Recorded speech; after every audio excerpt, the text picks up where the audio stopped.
निर्माल्याचे तुळशी जळ विष्णू जळ चरणीचे सुखी झालो या सेवने दुःख नेणे यावरी तुका म्हणे भावसार करुणी फार मिश्रित सुखी झालो या सेवने दुःख नेणे विठ्ठल विठ्ठल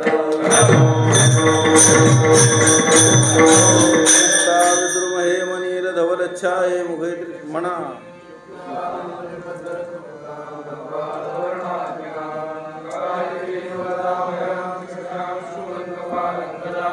शंखं चक्रमथार शुद्ध स्फटिक संकाशं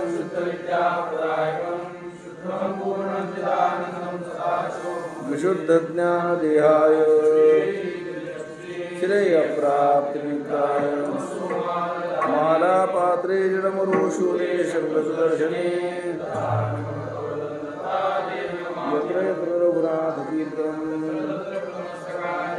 बाष्पवारी गुरवे प्राण नमस्कृत्य संपूज्य जगद्वान् अनंत संसार समुद्रतार वैराग्य साम्राज्य पूजनाभ्याम हर विठ्ठल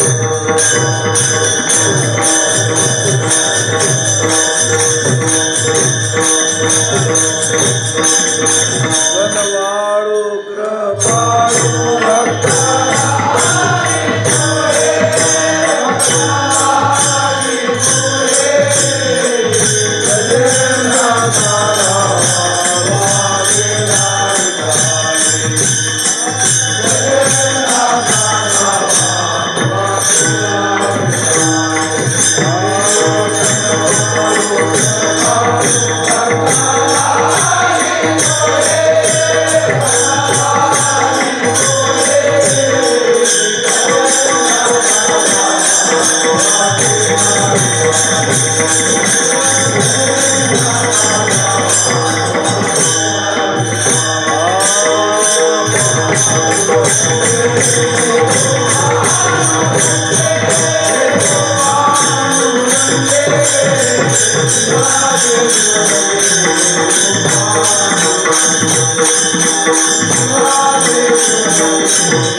संतरज चरणांचा, सुखी झालो या सेवने दुःख नेणे यावरी. जगद्गुरु तुकोबारायांचा अभंग आहे. या अभंगामध्ये महाराज आपल्या शास्त्र विस्तर सांगत नाही. कारण जर जीवाला त्याच्या कल्पना सत्यात आल्या तर म्हणजे जीवाच्या कल्पना सत्य झाल्या का नाही तर ती त्याचा भ्रम असतो. भ्रम कशामुळं? कारण कल्पना कोणी केल्यात? जीवाला. आणि त्या जीवाच्या कल्पना सत्य कशा काय असू शकते? हे बघा, ईश्वराची कल्पना सत्य असू शकते का? अहम बहुश्याम ब्रजेय म्हणजे श्रुती सांगते त्याला वाटलं का विश्व निर्माण करावं करतो महाराज. तुम्हाला वाटू द्या बरं लग्न करावं म्हणून, पोरं व्हावं म्हणून वाटतंय, ह्याला पैसा मिळावा म्हणून, ह्याला नोकरी लागावं म्हणून वाटतंय.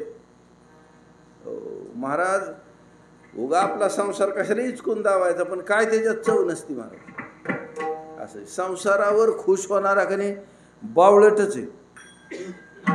आणि ह्या संसाराचं लोन देवापत्तो नेणार तर महामूर्ख आहे. त्याला काय मागतो का महामूर्ख माणसा होय. बायकान पोरण घरण दारण देवाला मागायचे असते होय. त्यांनी दिलंय ती काय कमी आहे महाराज? आणि काय मागायचे त्याला? आमच्या द्रौपदी देवीने ज्यावेळेस सत्यानाश करायचा ठरवला ह्या सगळ्या सभेत, संयम कसला आहे महाराज. पण त्या विदुरांनी त्याला सांगितलं म्हणजे राजा तू शहाणा हो, आत्ताच्या आत्ता चौकडत जाळ लागल, ब्रह्मांडच राहायचं नाही. ही जाऊ दे, ही बाकी सगळी गोष्ट, ही तुझा दुर्योधन फिर्योधन ही ह्याच्यात काही चव नाही महाराज. मला असं कळतंय मी तुझ्या हिताचं बोलतोय, तू फक्त या द्रौपदी देवीला प्रसन्न कर, काय सुद्धा करू नको बाकीचं. इतका वेळ सारखा विचारित होता कुणाचा विजय झाला, कुणाचं जिंकला ना ठाव. विदुरांना सांगावं लागायचं महाराज. पण त्यावेळेस द्रौपदीला सांगितलं म्हणजे द्रौपदी तू माझी सून आहेस. असं ती बिचारी तिच्याजवळ असला संयम आहे तिला म्हणजे आत्ता कळली वय सून, यादा नव्हते सून. म्हणले तू अति अति अति वर द्यायच्या योग्य तिची, तुला काय लागेल ती माग, मी प्रसन्न होऊन तुला वर देतो. तिने सांगितलं माझे जे पती आहेत ना त्यांचे सगळेच्या सगळे शस्त्र आहेत त्यांचे त्यांना द्यायचे आणि त्यांना मुक्त करायचे. म्हणजे केलं, माझं समाधान होत नाही, अनेक माग काय ते.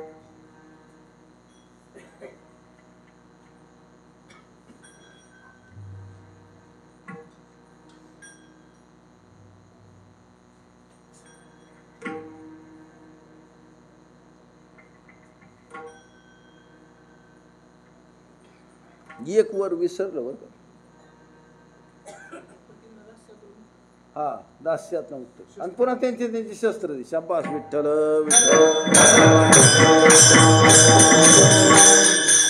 त्यांचं दास्य संपलं पाहिजे. पहिल्यावर मागितलं पुन्हा प्रसन्न झाले.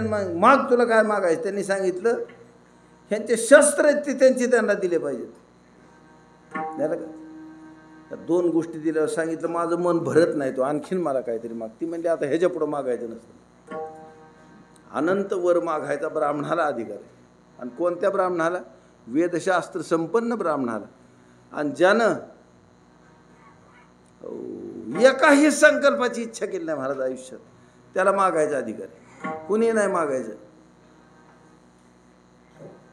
त्यांनी विचार केला महाराज, म्हणजे अगं माग काहीतरी. ती म्हणजे मला काय मागायचं नाही. आता माझे नवरे आणि त्यांचे शस्त्र, त्याच्यापुढं त्याच्यावर त्यांना काय पराक्रम करता येईल ती करतील. आणि तुझं राज्य फिजे मला मागायची गरज नाही. त्याला वाटत होतं दिल्याला राज्य सगळं मागावं. ते म्हणजे तसलं नाही, मला काय पाहिजे. ती म्हणजे मी प्रसन्न होऊन तुला दिले. कसं तरी मिटला महाराज विषय. कशामुळे मिटला होता माहिती का? सगळे ब्राह्मण आहेत त्यांनी सांगितलं संध्याकाळची आहुती आम्ही देणार नाही. कारण त्या यज्ञशाळेत कावळे येऊन उच्चिष्ट करायला लागले तिथले पदार्थ, आणि कुत्रे त्याच्याकडे तोंड करून रडते. ते कुणाचा अग्नी माहिती का? गांधारी देवीचा, तिथं येऊन कुत्रे रडायला लागले. ह्याला सगळ्या अशुभाची कल्पना आल्यावर मग ह्यानं ही पाऊल उचलला होता महाराज धृतराष्ट्रानं. तसं तुम्ही आम्ही काय मागू शकता महाराज? आपल्याला लांबलचक हात दिलेत, लांबलचक पाय दिले, डोळे दिलेत, तोंड दिलेत. ही रंडुलं मरतंय कशामुळं माहिती का? संसारामुळं. लाज वाटते का तुझ्या जीवाला? होय, पैसे गेलं पैसे गेलं पैसे गेलं म्हणून ही मरायला लागले. अरे त्या सांग त्याला इंड्रियल पाजून मार म्हणून.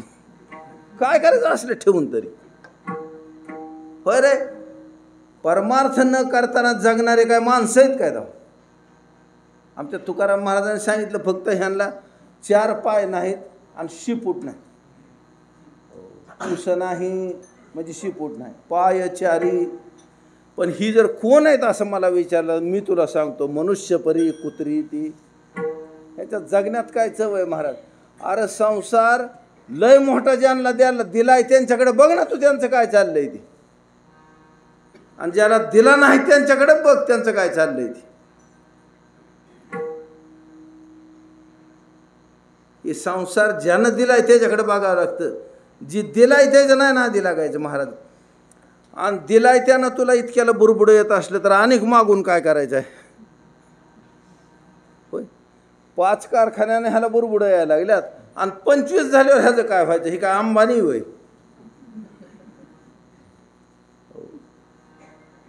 महाराज दिलंय तेवढं लय झालं आपल्याला, ह्याच्यापेक्षा काय नसतं लागत. आणि संसार मागणारे काय शहाणे नाहीत महाराज, ह्यांची अक्कल मातीत गेलेली, दुसरं काय सुद्धा विषय नाही. ध्यानात आलं का?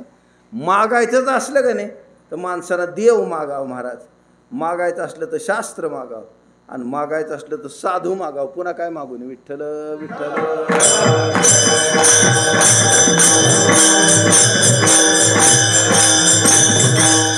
त्याला ह्याचा संसार लिपता येईल मग देवाकडनं लिपून घेतोय बरं का.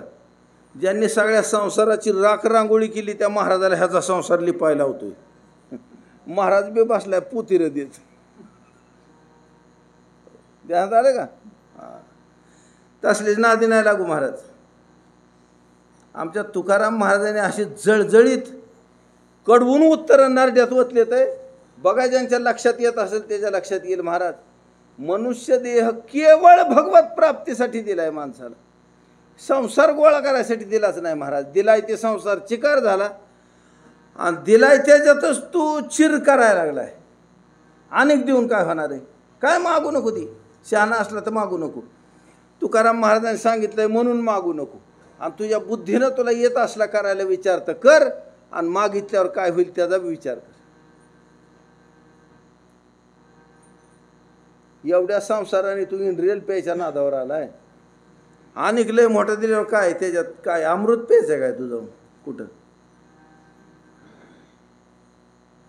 आला का? ज्या देहासाठी मागतोय ती देह नाही खरा. आधी देह काय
ज्या देहासाठी मागायचं आहे ते देह खरा नाही, आणि देहासाठी मागतोय ती खरा नसून जी मागायचं आहे पसारा ती खरा नाही. देव प्रसन्न झाला ह्याला दत्त, आणि ह्याने काय मागितलं? देवा चांगलं सपान पडू दे.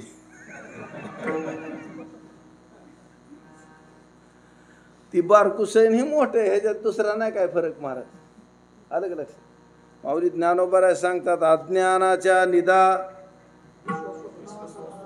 विश्वस्वप्नाचा हा धांदा, भोगीत होता प्रबुद्धानादि जो, तो महावाक्याचे निनावे, गुरुकृपेचे निथावे. ठल विठ्ठल.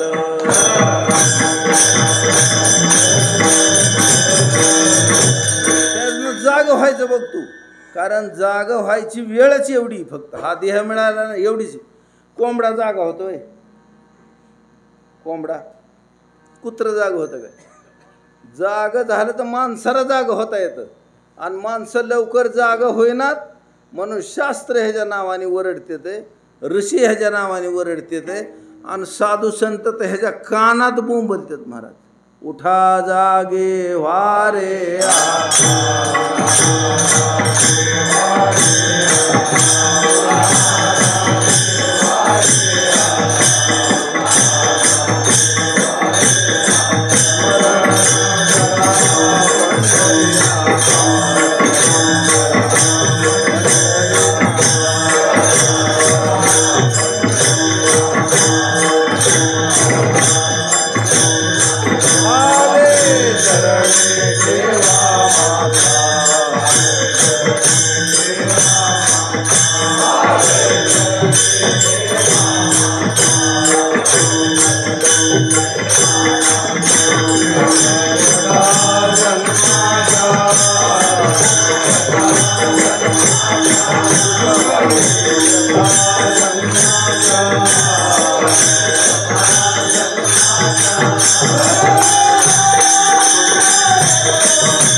जागे व्हारे आता. ठल विठ्ठल.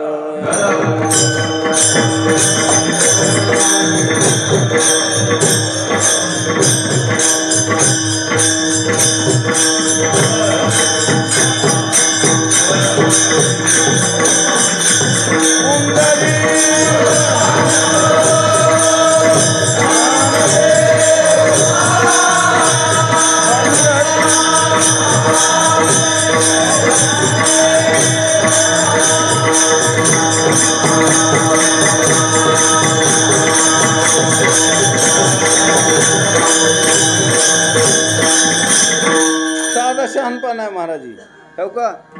उगं कुणाचं ऐकत जाऊ नका. माणसाला वाटायला लागलं का नाही देवाने मला आज्ञा केली, देवानं मला आज्ञा केली. काय काय माणसं तर म्हणतात होय मला चोरी करायची जी इच्छा झाली ती देवानाच इच्छा निर्माण केली. ठल विठ्ठल.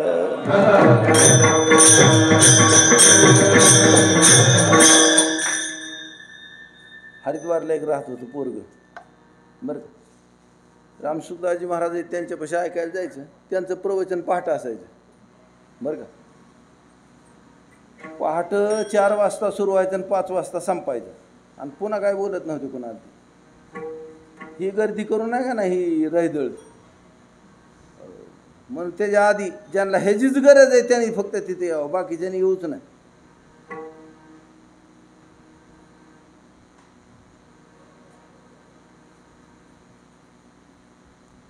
पोरग जवळ जर राहिला, रोज उठून यायचं प्रवचनाला, प्रवचन ऐकून ऐकून लागले करायला ब्रह्म ब्रह्म ब्रह्म, आपण ब्रह्मच. अरे मला ही जसं बोलतंय तसा बोलायला लागला म्हणजे तुला शहाणा नाही झाला. पण माणसाला तसं नाही वाटत. महाराज सांगतात ब्रह्मपणाची भडसे न चुकतीची पुनरावृत्तीचे वळसे, परी निवटलियाचे जैसे पोट न दुखे. है की नाही? नुसतं ब्रह्म ब्रह्म केल्यावर काय होतं? गंगेची धारा तिथं अति वेगवान आहे, आणि ह्याने हिकडून जी खुपशी हाणायची का नाही, सगळ्याच्या पोटात गोळा यायचा. महाराज वाहून जाईल, वाहून जाईल, हातानं वाहील. सगळ्यांना आरडायचं, अरे तिकडे जाऊ नको, तिकडे जाऊ, तू ह्याला मजा वाटायची. असं चांगलं दांडगं होतं. यायचं पुन्हा माघारी. माघारी आल्यावर एकदा दोनदा तीनदा झालं. त्याच्यात चुलत्यानं बघितलं आणि ती गेलं. ती म्हणला ती पाणी ब्रह्म आहे, आणि त्याच्यात ही बालब्रह्म गेलं पोहायला, म्हणजे काय होणार आहे, त्याचं ब्रह्मच होईल की दुसरं काय होईल. त्याने ऐकून घेतलं महाराज. एकदा त्याने उडी मारली. त्याने उडी मारल्या मारल्या त्याचा चुलता होता चांगला दांडगा, त्यांनी त्याच्या मागच मारली. उडी मारल्यावर त्याला जाऊन धरला गंगेच्या प्रवाहात, आणि असा मारला का 2-4 ठोकं खाल्ल्यावर ती म्हणायला लागला, चाचाजी चाचाजी. ती म्हणला, गब्बस, ह्या पाणी ब्रह्मात बालब्रह्माने उडी मारली, म्हणून हे हात ब्रह्म कान ब्रह्म फुटतो.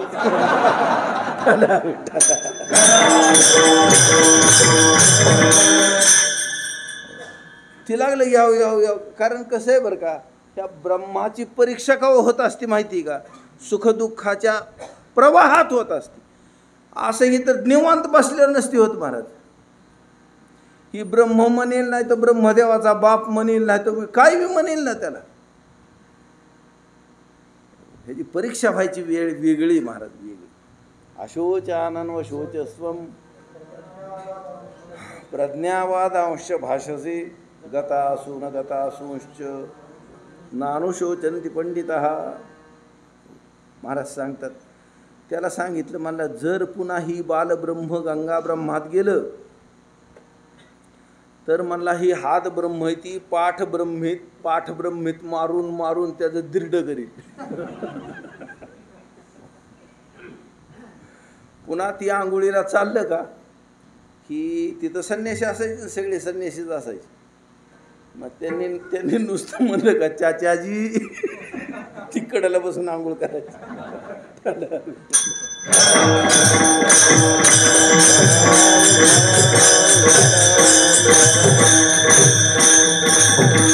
थोडक्यात गोष्ट अशी महाराज, नीट लक्षात घ्या, त्या गप्पा मारून काय सुद्धा होत नाही महाराज. ही संसार जी बोलतोय का उपनेर सारखा, तसा परमार्थ बोलतो माणूस, त्याच्यात काय असतं तेव्हा. पण परमार्थाची खरी खरी खरी अनुभूती होते ना, हो, त्यावेळेस समाधान आहे महाराज.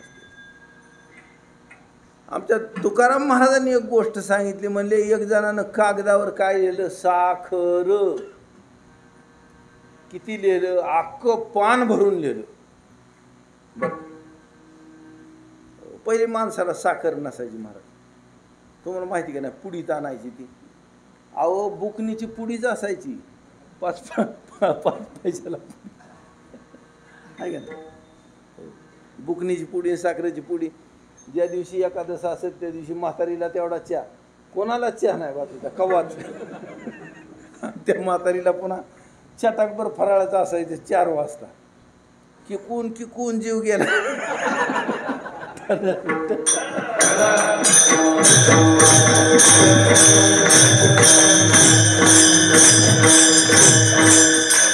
पुढे लय माझ्या डोक्याला व्याप होता बरं का.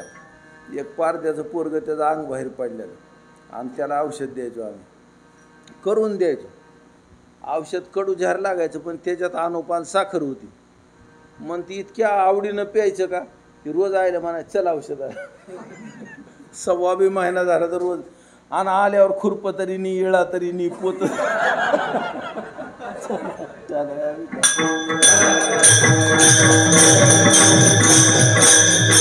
त्याने अख्ख्या पानावर साखर साखर साखर लिहिलं, आणि ती जर चाटली तर गोड लागती का. महाराज म्हणते ते, नामाची साखर लिहिता कागदी.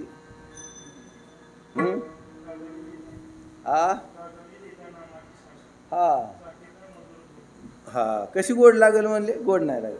विठ्ठल विठ्ठल.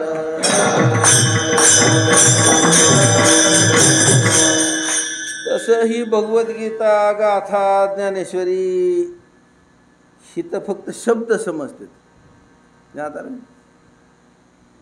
आणि ह्या शब्दाचा जो अर्थ आहे तो हृदयात असतो महाराज. हे बघा, माईक ही वस्तू हित आहे, ही शब्द तोंडात आहे आणि ह्याचा अर्थ हृदयात. ज्ञात आलं. तसं ब्रह्म या शब्दाचा अर्थ अंतःकरणात प्रकाशित होईल ना अभेदत्वानं, त्या दिवशी सुख आहे.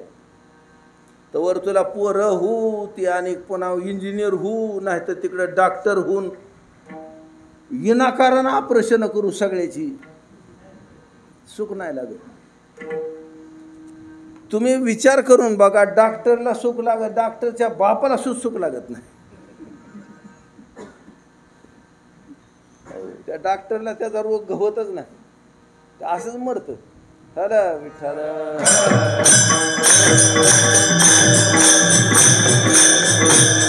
विठ्ठल विठ्ठल विठ्ठल.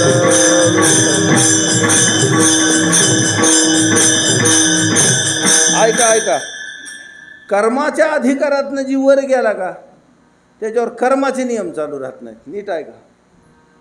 जो उपासनेच्या अधिकारात आहे त्याच्यापाशी कर्माचे नियम लागू होत नाहीत महाराज, त्याच्यासाठी स्वतंत्र नियम आहे. आणि उपासनेला ओलांडून जो ज्ञानाच्या अधिकारात जातो का नाही त्याला उपासनेचे अधिकार सुद्धा लागू पडत नाही. समजतंय का? लक्षात आलं ना विषय? ठर विठ्ठल.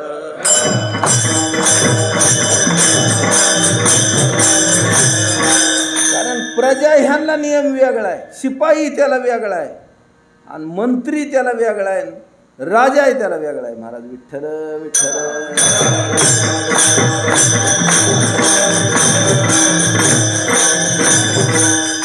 महाराज सांगतात, महाराज मी तुम्हाला तोंडाने शब्द बिब्द काय सुद्धा सांगत नाही, कारण शास्त्राचा ठराविक मर्यादेपर्यंत उपयोग आहे महाराज. ध्यानात आलं का? ही जी आपली वळवळ चाललेली असते की ना संसारातली, जी फालतूक आहे, ह्या कर्माला फळ असलंच तर दुःख आहे. ध्यानात आलं का? या वाणीच्या व्यवहाराला फळ असलंच तर दुःख आहे, आणि मनोव्यापाराला फळ असलंच तर दुःख आहे. आता मी थोड्या शब्दात सांगतोय महाराजी, मी बोलतोय इतका सहज फळ न होई. आत्ता चाललेला विषय आपला आहे त्रिविधन नरकस्येदन्वारन्नाशनमात्मनः कामक्रोधस्तथा लोभस्तस्माद एतत्रयं त्यजेत. ह्याचं फळ काय आहे माहिती का? त्रिविधन नरकस्येदन्वारन्नाशनमात्मनः. नरक हे त्याचं फळ आहे, आणि ह्याच्यापेक्षा जी डांबरट आहेत का त्यांना तर भगवान सांगतात महाराज, तानहन द्विशत क्रूरान संसारेषु नराधमान क्षिपाम्यज श्रमशुभानासुरीं श्वेवयोनिषु. लक्षात येते ना? थोडक्यात गोष्ट अशी महाराज की ह्या सगळ्या गोष्टी वेगळ्या वेगळ्या वर्गाच्या लोकांना नियंत्रित करण्यासाठी शास्त्र सगळ्याला उपदेश करतं महाराज. ध्यानात आलं? देव उपदेश काय करीत नाही. देव जे आहे ना ही रेखल्या माणसाला उपदेश करतो महाराज. तुकोबाराय सांगतात, माझ्या विठोबाचा कैसा प्रेमभाव आपणची देव होय गुरु. समजतंय का? आता ह्या भगवंतानी उपदेश केला. काल आपण विचार बघितला, गीता जेणे उपदेश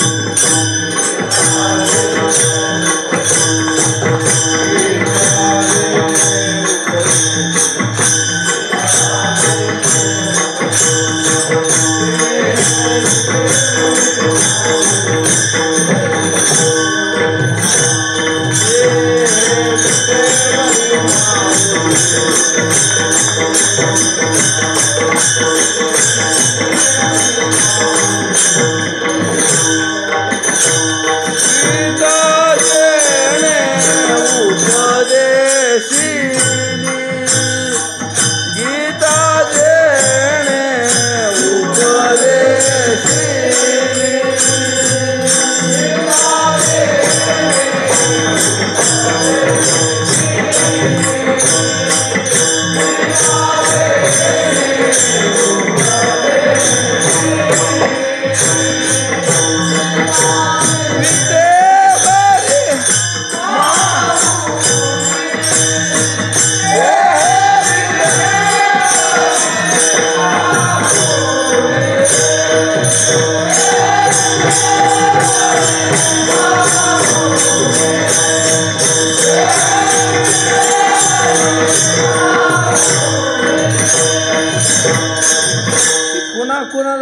उपदेश करतो महाराज ऐका, हा पांडुरंग परमात्मा नामदेव महाराज सुद्धा उपदेश करीत नाही, नामदेव महाराज सुद्धा करीत नाही. माऊली ज्ञानेश्वर महाराजांच्या दारात एक जण येऊन बसला होता महाराज उपदेशासाठी, एक ब्राह्मण. असे त्याच्या डोक्यात कल्पना अशी, ज्ञानेश्वर महाराजांनी मला अनुग्रह द्यावा. ज्ञानेश्वर महाराज म्हणले की तुला कोणाच घ्यायचे, कारण ही लय स्वतःला शहाणा समजत असल्याशिवाय इतका अधिकार गाजीवतो का महाराज. ज्ञानोबारायांच्या पुढं धरणच बसला होता. ज्ञानोबारायांनी सांगितलं तुकोबाराकडे जायचं आणि तिथं बघायचं काय आहे ती. असं कान फुकल्यावर माणसाचा उद्धार होत नसतो, असल्या काय गैरसमजात पडायचं नाही. ध्यानात आलं का? म्हणून देव काय असला धंदा करीतच बसत नाही. ध्यानात आलं का? आणि संतांना बी असला धंदा करू देत नाही. हाय तवर करायचं काय आहे ती. तू म्हणजे समाधी माळ घातली, समाधीनं माळ घातली, समाधीपाशी माळ घातली म्हणजे तसलं धंदा करायचं नाही. देवाला देव राहू दे, गुरुला गुरु राहू दे, आहे का नाही.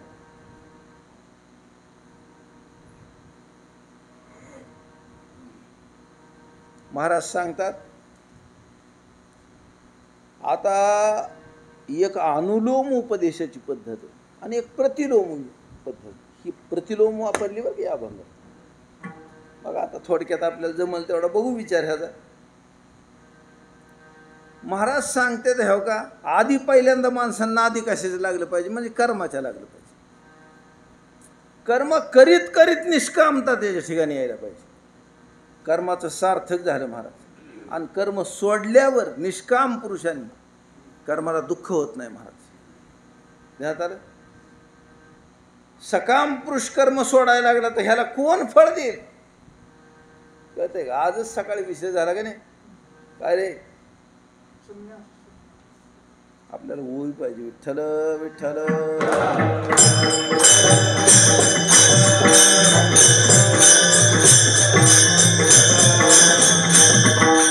वापी कूप आराम अग्रहार महाग्राम.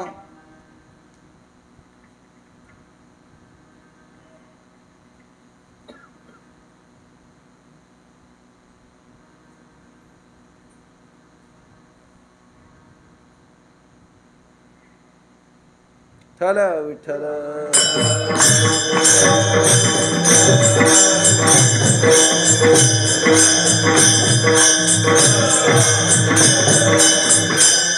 अग्रहार म्हणलं की गाणगापूरचं ध्यान झालं सकाळी.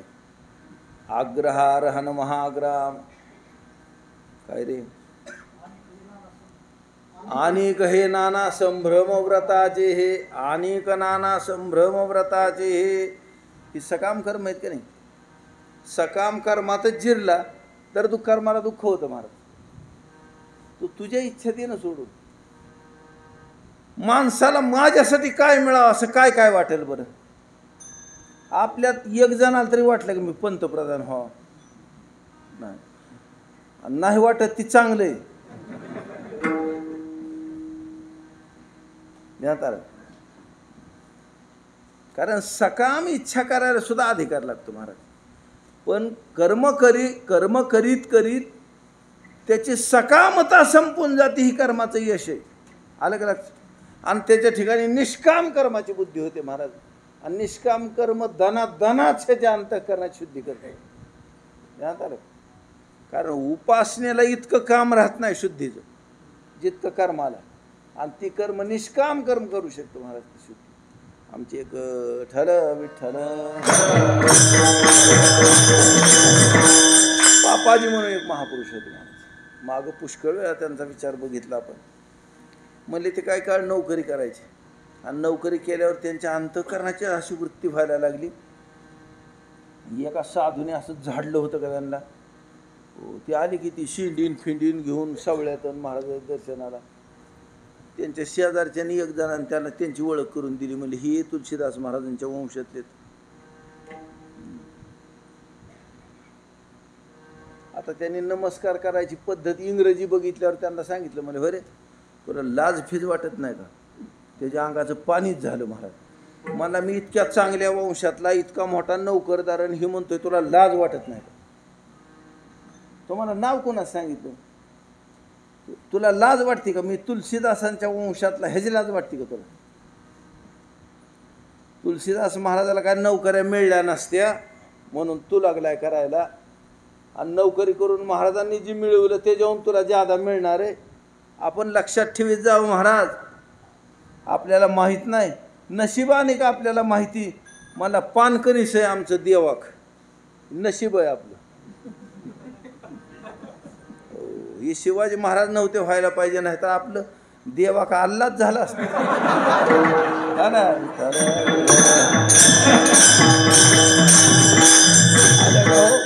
ऋषीची संतती आपण, ऋषींची, कश्यप, आत्री, भारद्वाज, गौतम ह्यांची संतती आपण. खरं विठ्ठल.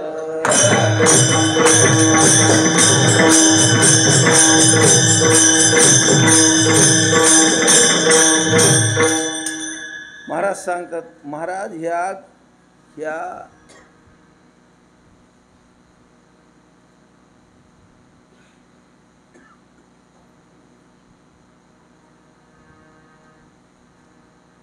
रेणुका देवींचं स्थान आहे माहुरगड, त्याच्यावर आत्री मुनींचा आश्रम आहे.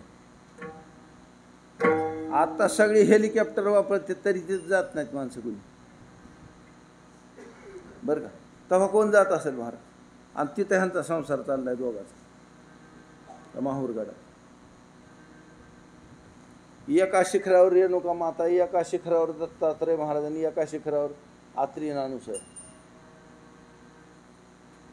मला असं म्हणायचं, तेव्हा कोण जात असेल तिथं? सत्ययुगाची हकीकत आहे.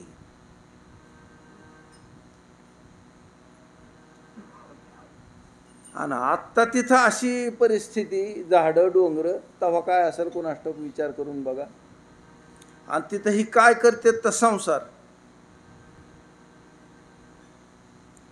मग इथं पॉलिशची फरशी टाकली की आपलं कल्याण झालं, कारण ते शो म्हातार घसरून पडतंय.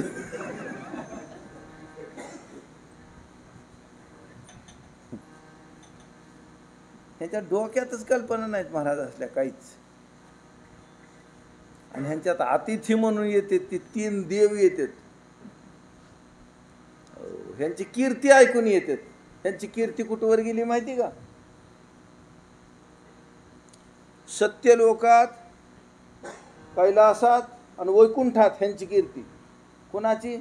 आत्री मुनींची, अनुसूयेची. ह्यांची कीर्ती तिथं गेली. आणि त्या तिघी देवींना असूया उत्पन्न झाली यांची. आणि ह्या माऊलीला कुणाचीच असूया नाही.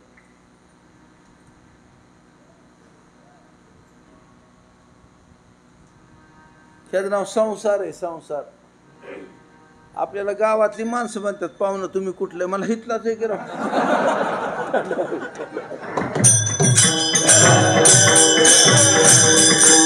एक जणाला विचारलं होतं, होय रे, मला तुम्ही बी आमक्या आमक्या आडनावाचं आहे, तुमच्या गावात बी आमक्या आमक्याच आडनावात आमची एक पोरगी दिली, मला ती माहिती. हे म्हणा आमची भावकी इतकी मोठी का नाही? म्हणला आमच्या आज्यापासूनच फक्त आम्ही सुतक पळतो. कोणी बी मरून तिकडं काय बी हो म्हणला, रोजच सुतक. कुठं बसता पंचायतीकडे? आमच्या ओळखी सुद्धा नाहीत. थोडा विचार करून बघा महाराज, ही आपली कीर्ती. आलं का लक्षात? ही संसार करतोय आपण, सकाम कर्म आहे.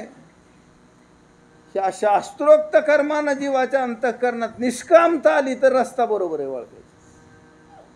आणि निष्काम कर्माच्या अंतःकरणात उपासना जन्माला आली, हेच बरोबर झालं महाराज. ऐका बरं का, ही काय करतोय? घंटी बी वाजवतोय, आरती बी करतोय, देवाला पाणी बी घालतोय, देवापुढं प्रार्थना बी करतोय, आणि इच्छा कर्माची करतोय. समजतंय? कारण ही औषध व्हायलं, दुखणं व्हायलंय. मला येईल की गुण, मागं मी हे करायचं का धंदे असले, मग कुणाला तरी औषध दिलं का नाही, म्हणजे ती सांगायचा, म्हणला माझं आमकं बी नीट झालं, तमकं बी नीट झालं, तमकं बी नीट झालं. म्हणलं औषध मी कशावर दिलं? ह्या दुसऱ्या गोष्टीवर. नीट काय काय झालं? त्या आयुर्वेदाचं अशी गंमत आहे की जर एका गोष्टीसाठी औषध दिलं की नाही असा पसारा धरून नीट करीत चलत होती. आणि या इंग्रजी औषधाची अशी गोष्ट आहे जी नीट करायचे तिकडं ही नियम धरतो आणि इकडं बगदाड पडतो.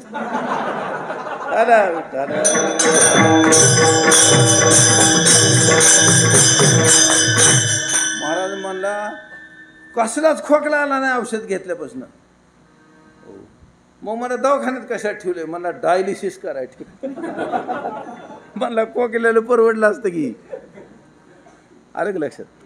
हो, आपल्या बारक्या पोराला बरं नव्हतं 2-4 दिवसापूर्वी. मग म्हणलं काय होतंय आता? ती म्हणले एवढं दूध पाजलं का नाही तरी लई मोठे ढेकरं येते. मग एका डॉक्टरला फोन केला, त्यांनी सांगितलं म्हणला इंग्रजी औषधं पाजले का त्याला वात होत असतो पोटात, सुजतं पोट आणि नुसतं वात वाढतो. हां, पोटात गॅस धरतो म्हणला, गॅस इंग्रजीत बोलतात ती.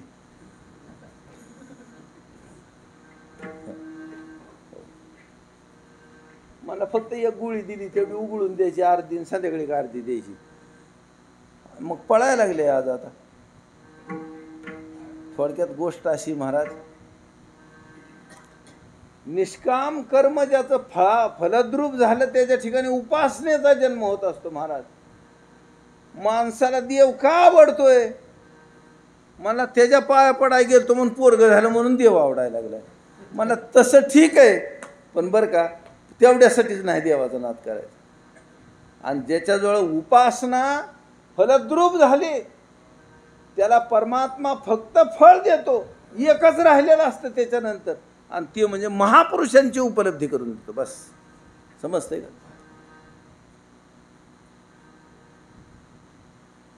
आता साधू पुढं बसावं, प्रश्न करावा, ऐकावं, ही जिज्ञासा जन्माला आली तर लक्षात आलं का? लक्षात. पण आमच्या तुकाराम महाराजांनी सांगितलं मी कर्मात पास झालोय, सकाम निष्काम कर्मात पास झालोय आणि उपासनेत पास झालोय. लक्षात येत आहे ना सगळं काय बोलतोय? ती नाही येत. आता गेली आबरो आपली. नीट लक्ष द्या म्हणजे लक्षात येईल. आणि हीच लक्षात घ्यायचं, हराभरा ऐकून काय करता? समजतंय का? कर्मात पास झाला, उपासनेत पास झाला आणि परमात्म्यानं उपलब्धी काय करून दिली? महापुरुषाची. समजतंय? आणखी जिज्ञासा नाही जन्माला आली, काय हरकत नाही महाराज. दमान परमार्थ व्हावं माणसाचं, पण उगच का खवराय मधीच काय का? केलं केलं केलं केलं, दिलं दिलं दिलं सोडून. अरे कर तरी, नाही तर सोडून तरी दी, नाही तर पुन्हा बी दिसतंय, पुन्हा बी गप होतंय. तसलं नाही करावं चौचलपणा महाराज.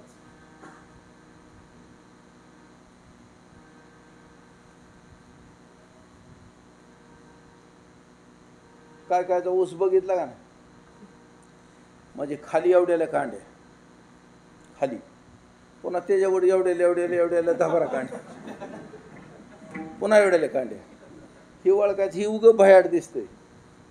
एकसारखी कांडी ज्याची येईल का? मला ह्याने उसाला झोपलंय बघ. हे बाकीचं काय आहे तवा? बाकीचं सगळं बघत बघत उसाला पाणी दिलेलं आहे, ह्याचं काय खरं? मला तुमचा ऊस किती कांड्यावर? मला 70 ऊस इतकाच. त्याला काय 700 कांड्या होत्या, त्याचं काय तवा? कांडी कशी पडावं? ईत गहूच नाही बाबा, ईत कांडी गहूलीच नाही पाहिजे. मग ऊस आहे ती, आहे की नाही? म्हणून महाराज सांगतात ह्याच्या कर्माला फळ आलं सकाम, निष्काम कर्माला फळ आलं, उपासनेला फळ आलं, साधूची उपलब्धी झाली. समजतंय का? आणि संतांची उपलब्धी झाल्यावर ह्याचं पुण्य डिम नाही आलं, कळतंय का? मग त्याचं फळ काय माहिती का? झालो सन्मुख तो कैसा संत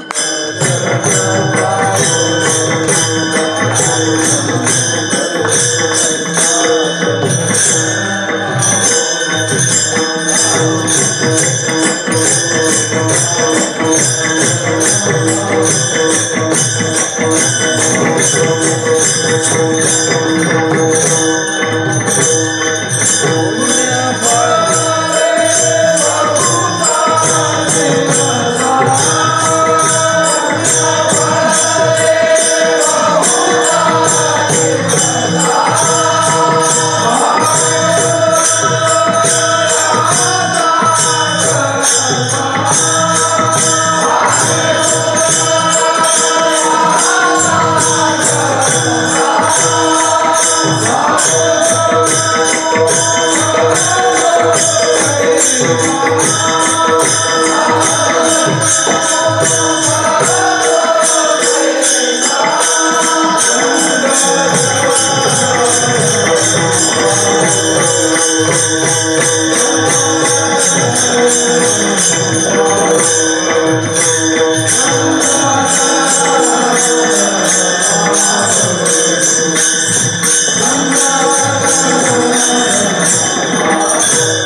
डिम आली लाईट म्हणजे काय, ती कवा लाईट गेली का नाही, आणि मग अरे मला लय उकडायला लागले, पंखा लावर, आपलं कुठं लक्ष आहे लाईट गेली म्हण.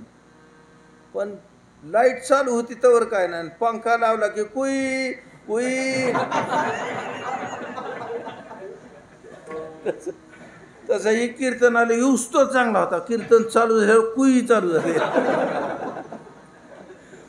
अरे ही तर तुझी श्रद्धा टिकायला पाहिजे होती. हो, देवापाशी उलशी कमी पडली असती चालली असती, कर्मापाशी बी कमी पडली असती चालली असती. इथं नव्हती राव कमी पडायला पाहिजे. हिथं त्याच्या अंतःकरणाला अशी सन्मुखता उत्पन्न व्हायला पाहिजे होती. महापुरुष उपलब्ध झाले ना, आता मला काय लागत नाही महाराज इथून पुढे. म्हणे तुला शास्त्र हे म्हणे शास्त्र बिस्त काय, माऊली ज्ञानोबरायांत एका ओवीत सगळा झटका मिटवून टाकला ज्ञानोबरायांनी. ज्ञानोबराय सांगतात, गुरुवाक्या वाचून शास्त्र न शिवे हाती विठ्ठल विठ्ठल.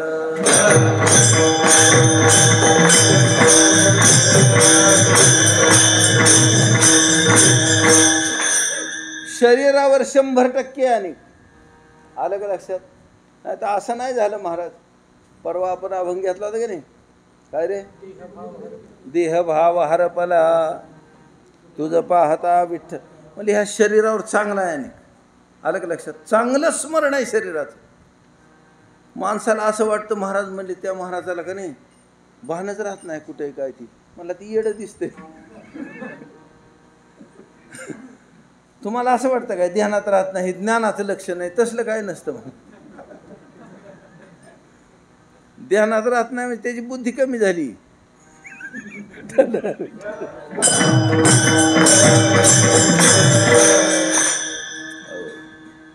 पूर्वीची गोष्ट आहे, आम्हाला असाच नाद लय मोठा कीर्तन करायचा कुठं बी. मग एक गुरु महाराज आमच्या पुढं बसलेला असायचा, त्याचं शिष्य कडनी बसायचं सगळं. आणि ती कीर्तन चालू झाले, गुरु महाराजाला झोप लागायची बसून बसून, सगळी दाबू दाबू उठवायची.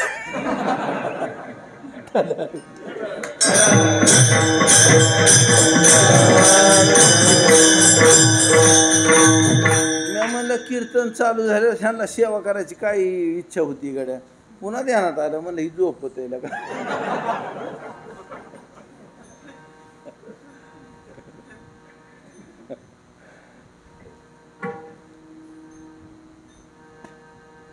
विठ्ठल विठ्ठल.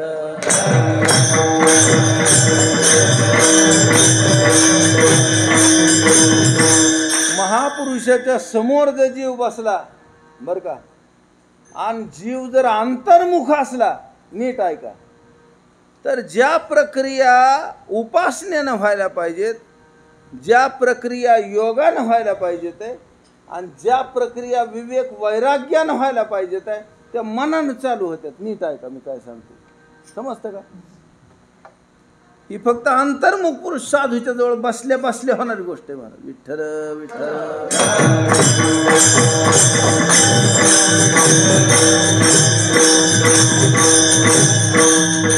माझं मला मी कायम माहिती करा, मी झोपल्यावर कसा असतो, देवाला पाणी घालताना कसा असतो, तुळशीला पाणी घालताना कसा असतो, पाहुणा आल्यावर कसा असतो, जेवायला लागल्यावर कसा असतो, जेवता कोणतरी आल्यावर कसा असतो, सगळं ध्यानात आहे का नाही.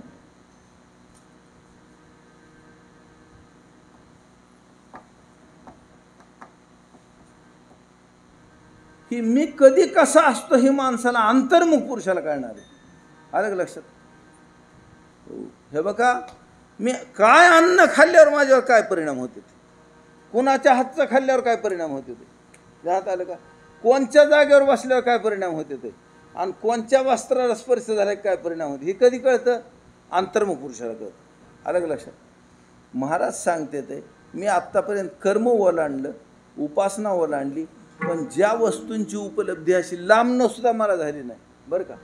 महापुरुषांच्या पायाचा रजक्क नाही, त्याचा न माझा संयोग झाल्या झाल्या माझ्या अंतःकरणात ज्या ज्या गोष्टी तयार झाल्यात का, तुकाराम महाराजांनी ह्याचा तपशील दिला नाही. ध्यानात आलं का? पण तुकाराम महाराजांनी संकेत केला, विठ्ठल विठ्ठल. आता तुकाराम महाराजांना विचारलं, महाराज काय होतं नक्की? तुकाराम महाराजांनी सांगितलं, हे बघ, ही मी आणि मी माझ्या देहावर चांगला जागा आहे. ध्यानात आलं का? ही देह माझा विसरत अजिबात काय नाही. जागृतीत जेव्हापासून जागा झालाय तेव्हापासून झोपस्तोर या शरीराचं मला पूर्ण स्मरण असतं. ध्यानात आलं? काय काय दवाखान्यात जाते ते बरं वाटत नाही म्हणून, आणि डॉक्टर विचारलं की नाही काय होतंय, मला कसतरीच होतंय. आता त्या डॉक्टरने काय ओळखायचं कसतरी ह्याला कुठं होतंय नाही,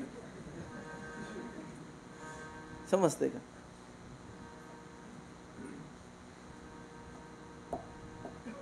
आमच्या अण्णांनी श्लोक नाही सांगायचा पण ह्याचा अर्थ सांगायचा बरं. कस्य तस्य तरोर मूलम श्लोक बी सांगितलं होता एकदा. म्हणजे कशाचं तरी मूळ घ्यायचं म्हणजे. जाऊ दे आता, उगा लांबायला सुरुवात झाली. अभंग तर राहिलंच आपला, पण थोडक्यात विचार करू आपण. म्हणले मग मी देहावर कायम आहे आणि ह्याच्यावर परिणाम कशाचं काय होते तेव्हाच कळते. समजते का? महाराज म्हणले मला कर्म करीत असताना, उपासना करीत असताना, कारण उपासनेचं फळ परमात्मा साक्षात्कार आहे महाराज. सगुण मूर्तीचा साक्षात्कार आहे, फळ आहे उपासनेचं महाराज. उपासनेचं फळ ज्ञान सांगितलंय पहिल्या दिवशी अभंगात. रूपे गुंतले लोचन, चरणी स्थिरावले मन, देहभाव हरपला तुझ पाहता विठ्ठला, कळवणे दे सुख दुःख. दुसऱ्या दिवशी सारखं वाटायचे अभंग घेऊ. म्हणलं नग, आपला रोज एक नवाज घेऊ. सगळ्याला नवाज बरा वाटतो. माणसाला महाराज सुद्धा नवा असं वाटतो, पण आता इलाज आहे का आपला?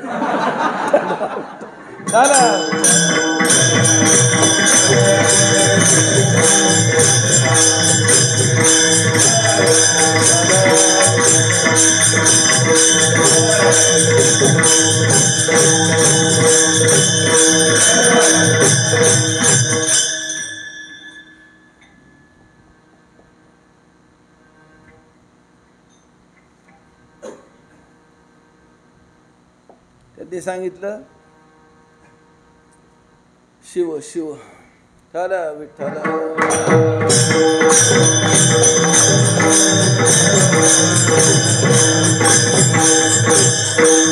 ही चालली उपासना ना आहेत अनुभव ज्ञानाचे महाराज, है की नाही? इतका अंतर्मुख पुरुष आहे. ह्याच्या लक्षात असं यायला लागलं, मला मी कुठं बी बसलो तर ही अनुभूती नाही. काय बी केलं तर ही अनुभूती नाही. आणि परमात्म्याचा साक्षात्कार झाला नव, परमात्मा बोलत होता माझ्या बरोबर, तेव्हा ही गोष्ट नाही. आणि ती गोष्ट मला उपलब्ध झाली त्याला फक्त एक कारण आहे महाराज, महापुरुषाच्या पायाचा रजकण आहे ना, याची अनुभूती मला झाली, माझ्या देहाच्या ठिकाणी झाली. समजतंय का? म्हणजे हे प्रत्यक्ष असल्यावर दुसऱ्याला विचारायची काय गरज आहे? आता समजा आपल्याला सरळ दिसतं ही माईक आहे. जर समजा मी तुम्हाला विचारलं, मला तर ही समुद्र असल्यानेच वाटतोय, मला कसं काय? मला कवा कवा भरती येते ना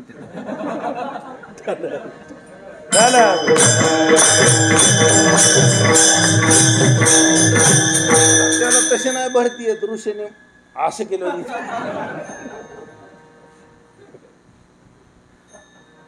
आता हे प्रत्यक्ष माईक आहे कधी, त्याला अनुमान करायची काय गरज आहे? त्यात आलं ह्याचं नाव. आता समजा कीर्तनाला जी टाळ घेऊन उभा राहिल्यात, मला ही भूत आहेत, मला आपल्याला माहिती की नाही माणसं आहेत, माणसं आहेत. ही प्रत्यक्ष असलं की तिथं अनुमान फिनुमान काय लागत नाही महाराज. अनुपलब्धीन त्याला कशाला लागते दुसरे प्रमाण? प्रत्यक्ष आहे म्हणल्यावर अलग लक्षात. तसं महाराज सांगतात, मी तुम्हाला सांगतो माझ्या ठिकाणी काय अनुभूती झाली. ही बुद्धी चांगल्या प्रकारे जागी असल्याचं लक्षण आहे महाराज. ही पूर्ण अंतर्मुख पुरुषाचं लक्षण आहे. आणि त्यांनी सांगितलं महाराज की मला संत रज चरण रजाचा अनुभव माझ्या स्वतःच्या अंगानं मला झाला. त्याचा विचार पहिल्या चरणात केला.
कशाचा झाला? संत रज चरणाचा.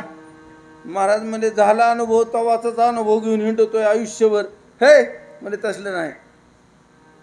ज्या गोष्टीचा मला गुण आलाय ती गोष्टच सोडली नाही महाराज.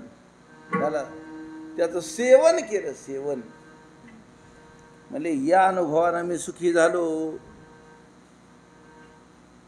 मला किती सुखी झाला मला आता कळत नाही बरं का, पण दुःख कसलंय ती कळत नाही. इतकं सुख झालं. विठ्ठल विठ्ठल.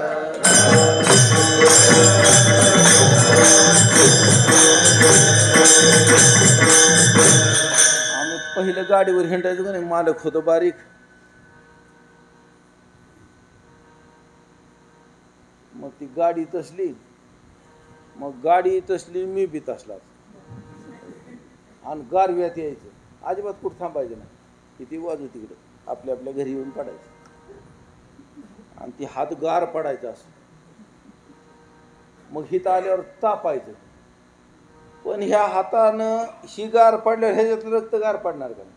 ती आत शिरणार का नाही? ती तिथल्याला गार करणार का नाही? आणि असं गार पडायचं. आणि पुन्हा इस्तू केला आणि इस्त्यात हात घातला तरी काय होत नव्हतं. वाडूळ झाल्यावर चटका बसायचा. वाडूळ द्यात आलं तुमचं. तुम्ही गुळपूळ येऊलाय का कवा?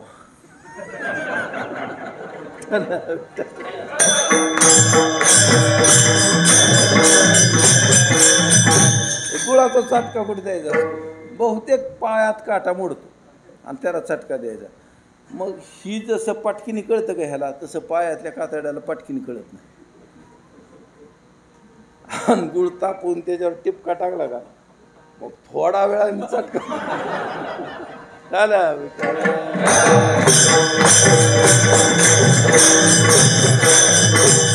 ऐका, मला काय सांगायचे. महाराज सांगतात, महापुरुषांच्या चरणराजाच्या सेवनानं मी इतका सुखी झालो की दुःख म्हणजे काय असतं तीच मला कळलं. दुःख कायचे? दुःख नेणे यावरी बास. आता तुकाराम महाराज म्हणले, महाराज तुमच्या वाट्याला हे लगेच आलं का हो? नाही नाही म्हणले, आधी माझी उपासना होती, उपासना. आणि तेव्हा त्या उपासनेतलं सुख सांगितलं. मन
तुळसी दळ विष्णुजळ चरणीचे. म्हणजे आधी तुम्ही संतांच्या चरणराजाचं सेवन केलं. नाही नाही म्हणजे ती वाट्याला कशामुळे आले? निर्माल्याचे. काय आवडायचं महाराज? ज्या तुलसी दलानं भगवंताच्या श्रीअंगाचं सानिध्य 24 तास केलंय आणि ते प्रसाद म्हणून मला प्राप्त झालं. अंतःकरणात असला आदर त्याच्याबद्दल असायचा महाराज. भगवंताच्या पायाचं स्नान झाले आणि त्याच्यातनं आलेलं तीर्थ आहे आणि त्या तीर्थाचं सेवन केलं, ते अति आदरानं महाराज.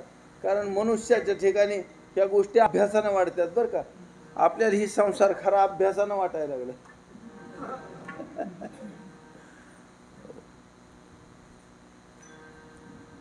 तर अभ्यास म्हणलं तरी चालतं ना अध्यास म्हणलं तरी चालतं.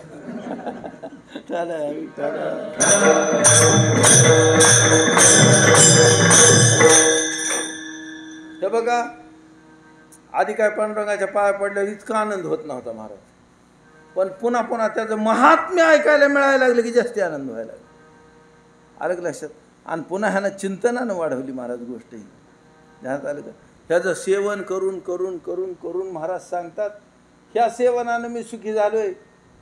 म्हणजे लगेच संतांच्या पायाचा अनुभव आला. हे बघा, जीवाला या जगात देवाची किंमत कळायला पुण्य लागतं. तेवढ्या पुण्यावर शास्त्राची किंमत कळत नाही. त्याच्यावर लय जास्त पुण्य लागतं, मग शास्त्राची किंमत कळते. आणि तेवढ्यावर साधूची किंमत कळत नाही महाराज. ध्यानात आलं का?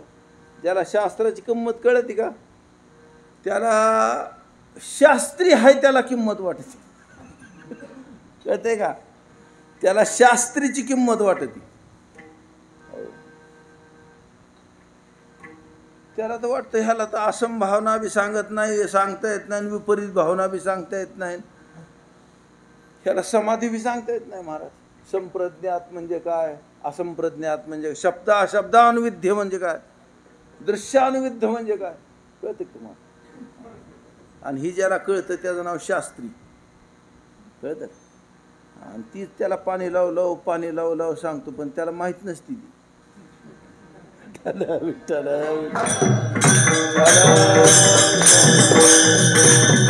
शास्त्र ज्याचं वर्णन करतं का, त्याचा जी मालक असतो त्याला साधू म्हणतो. विठ्ठल विठ्ठल म्हणून महाराज सांगतात, महाराज आधी मला संतांच्या पायाची किंमत नव्हती कळत महाराज.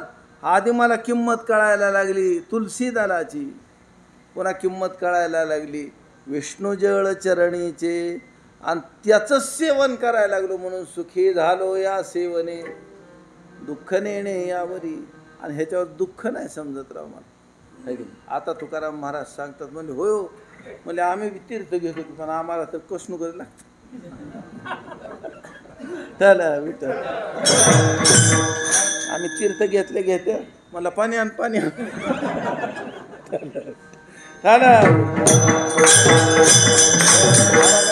हे नालायक अवलाद हॉटेलात जाऊन चहा पितोय, तीर्थ घेतल्यावर कसं नको तोंड करतोय. आता मला आता काय माहित नाही बरं का, पण पहिल्या रेल्वे असायच्या का नाही, ती संध्याकाळी हितनं निघली का नाही म्हणजे सकाळ सकाळच पुण्यात पोचायची.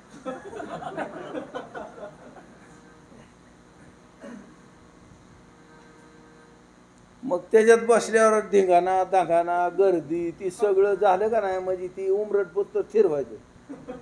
आणि तिथून पुढं मग माणसं थिर व्हायची, कारण बसल्या बसलेले असतो चेंगरा चिंगरीन धिंगाणा जागा धरण. ते आता तुम्हाला काय माहिती, आळंदीच्या वारीच्या टायमाला आमची परिस्थिती. आणि मग एक डुकला झाल्यावर दौंड यायचं, दौंड पाट पाट. आणि मग दौंडचा चहा प्रसिद्ध होता. कुणी पियाला असला का नाही महाग, प्रसिद्ध चहा दौंडचा. चहा चहा चहा करीत आलं गोळ काय दौंड आलं काय, चहा बी तवा 2च रुपयाला यायचा बरं. ती प्यायल्यावर वाटायचं नाश्ता प्यायला.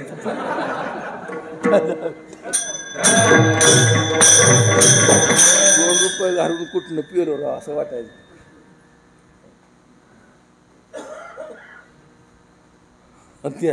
चहाचं दुःख संपोसतो पुन्हा चला चला.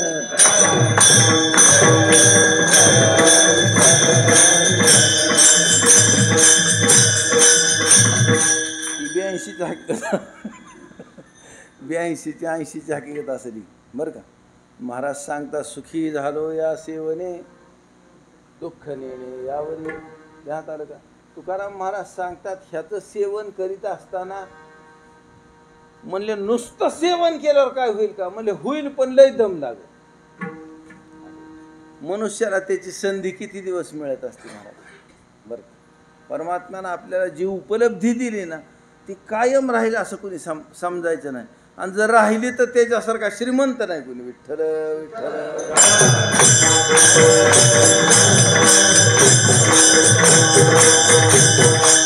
समर्थांच्या आली लीला लक्षात म्हणून सांगतो तुम्हाला बरं.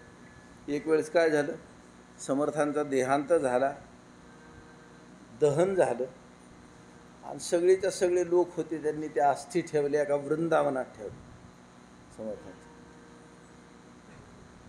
आता समर्थांचे जे शिष्य आहेत त्यांनी ठरवलं होतं महाराज कल्याण स्वामींना घेऊन जायचं आणि गंगेत प्रवाहित करून यायचं.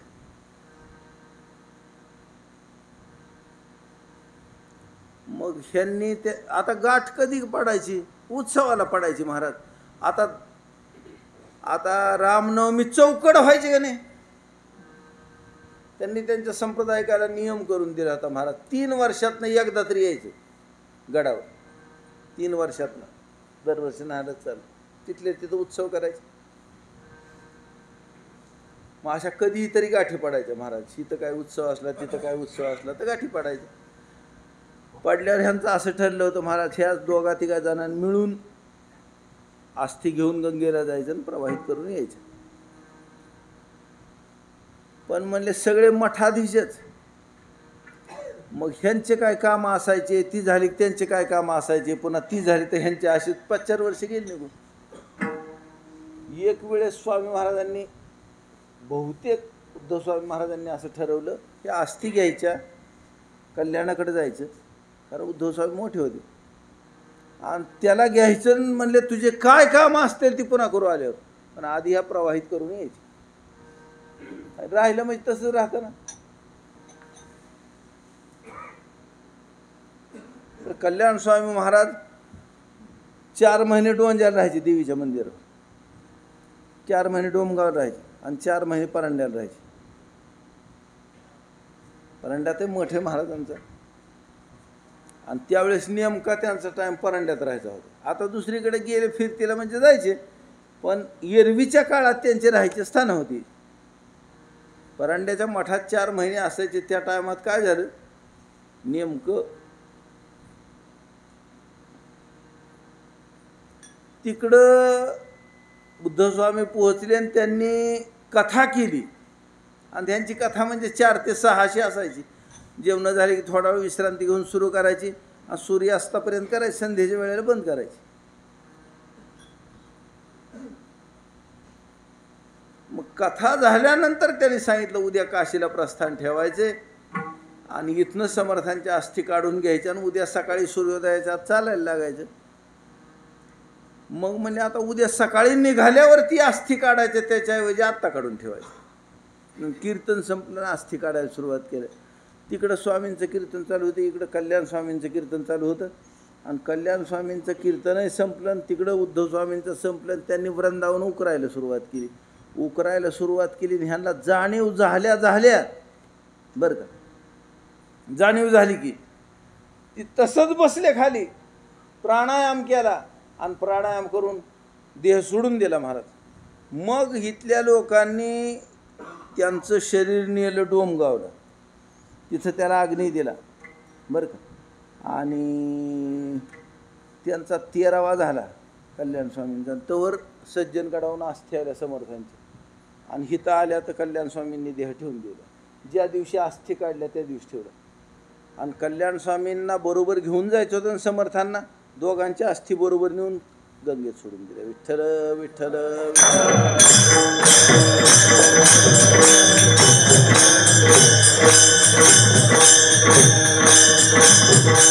म्हणून नुसतं भाव विरहित उपासना करायला लागला तर फार दीर्घ काळ लागेल. आणि हे काय साधून येईल असं वाटतं काय लवकर. लय घाई करावं लागेल परमार्थ ज्याला पूर्ण करायचे. हे तू संसाराला घाई कर नाही तर नाही कर, हे अगदी होणार आहे जिथवर व्हायचं आहे तिथवर. आणि तू किती बी आपदून घेतलं घासून तर तितकाच होणार आहे. पण परमार्थ तू केला तर होणार आहे महाराज. भगवान सांगतात उद्धरेदात्मनात्मानम नात्मानम वसादयेत आत्मवह्यात्मनो बंधू रात्मैव रिपुरात्मनः. म्हणून भगवान सांगतात महाराज मी माझा उद्धार केला पाहिजे बस.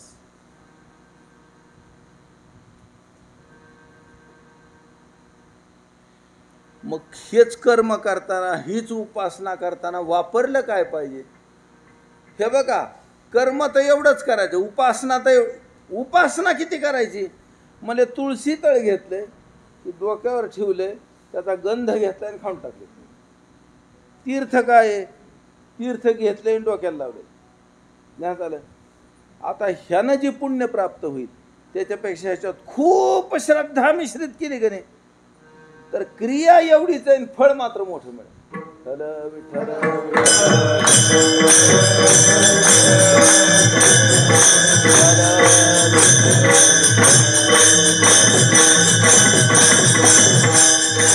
म्हणून तुकोबाराय सांगतात मी नुसतं निर्माल्य सेवन करून भगवान विष्णूंचं शालिग्राम मूर्तीचं तीर्थ सेवन करून यानं सुखी झालो, पण त्याच्यामध्ये अतिभाव मिश्रित केला होता महाराज बरं का. भगवान जगन्नाथाचा प्रसाद ज्या क्षणाला प्राप्त होईल ना त्या क्षणाला तोंडात टाकायचं महाराज. त्याने म्हणायचं नाही मला एकादशी आणि शिवरात्री, ती खाऊन पुन्हा मग एकादशी आणि शिवरात्र काय असेल. कारण भगवान जगन्नाथ प्रसाद रूपाने आहेत असं लक्षात ठेवायचं. विठ्ठल विठ्ठल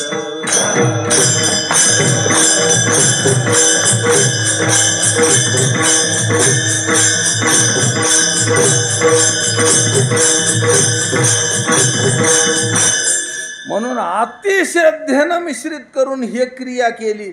महाराज सांगतात तीर्थ हातात आल्या आल्या ह्याच्या अंतःकरणात सगळ्या मुंग्या झाल्या. महाराज माझं काय भाग्य मोठं. भगवान विष्णूंच्या तीर्थासाठी ज्या भगवान ब्रह्मदेवाला तपश्चर्या करून त्याच्यावर पाणी सोडावलं, कारण ही नीर ब्रह्म आहे आणि मला उपलब्ध झाले.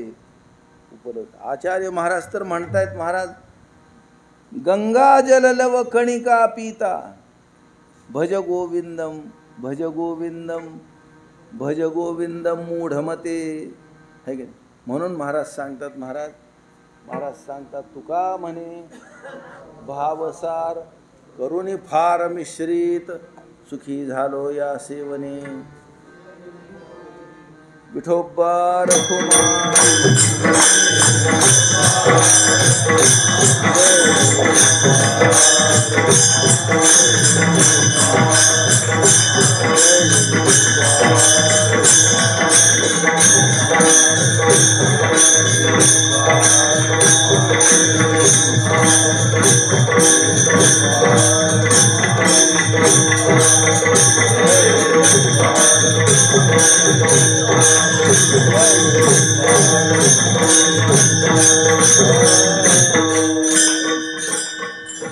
म्हणा सांगा चाली सांगा बरं. Dnyaneshwar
Thank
you.